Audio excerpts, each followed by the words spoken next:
আমি বাবুস রহমান ইটাল বাংলা পক্ষ থেকে সবাইকে স্বাগত। আজকে আমি একটা ব্যাচেলর ভাইদের জন্য একটা রান্না করে দেখাবো। খুব সহজেই 10 থেকে 15 মিনিটের ভিতরেই আপনারা এই রান্নাটা করতে পারেন। আমি এটা এক কথা যারা টুনা মাছটা চিনেন, টুনা মাছটাকে আমি ভাজি করব। আপনারা যখন অনেক ব্যস্ত থাকবেন তখন এটা করে খেতে পারেন। আসুন আমরা কী কী লাগে আমরা দেখে নিই। আমাদের লাগবে এই টুনা মাছ। আমি এখানে 2 থেকে 3 জনের জন্য করব। এখানে 150 গ্রামের মতো টুনা মাছ আছে, যেটা ক্যানের ওইটা। আর টমেটো নিব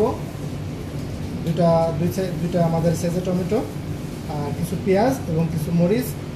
এগুলো দিয়েই আমি আজকে আপনাদেরকে একটা খুব মজাদার একটা খাবার বানিয়ে দেখাবো। এই সসটা দিয়ে আপনারা পাস্তা করেও খেতে পারেন, প্লাস সাদা ভাতের সাথেও খেতে পারেন।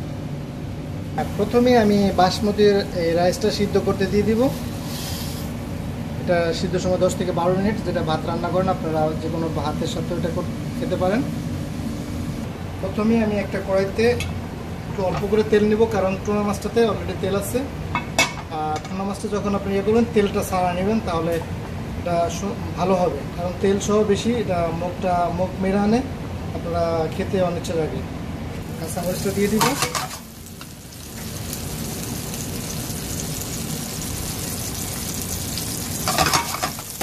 টমেটোটা দিয়ে দিব।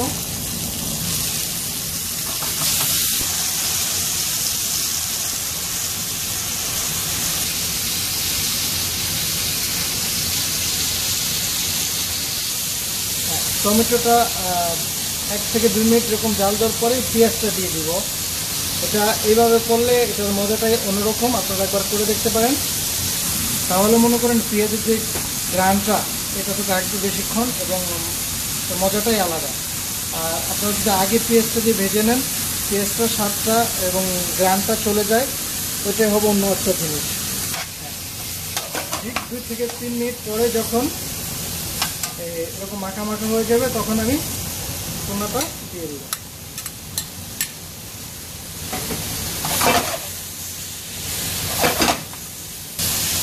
হ্যাঁ, ঠিক এটা 2 থেকে 3 মিনিট পরে এরকম ভাজার পরে আমরা ছোটো এক বাটিতে পানি দিয়ে দিব। এক বাটি পানি দিয়ে দিব, কারণ টমেটোর থেকে আর একটু পানি বের হবে, তাই বেশি পানি দিব না। হ্যাঁ, যারা আমার চ্যানেলটিকে এখনও সাবস্ক্রাইব করেননি, দয়া করে সাবস্ক্রাইব করে ফেলুন কষ্ট করে। আর সাথে থাকা বেল বাটনটিও ক্লিক করে রাখবেন। ভালো লাগলে লাইক করবেন এবং শেয়ার করবেন। 4 থেকে 5 মিনিট পরে আমার এই টুনা মাছের ভাজিটা হয়ে গেছে। আপনারা এটা ব্রেড দিয়ে খেতে পারেন, রুটি দিয়েও খেতে পারেন এবং সাদা ভাতের সাথেও খেতে পারেন। হ্যাঁ, আমি এখন নামিয়ে ফেলবো এবং রাইসটাও হয়ে গেছে আমাদের। হ্যাঁ, আমি এখন এটা পরিবেশনের জন্য একটা প্লেটে নেব। আপনারা আপনাদের ইচ্ছা মতো পরিবেশন করার জন্য প্লেটে নিতে পারেন।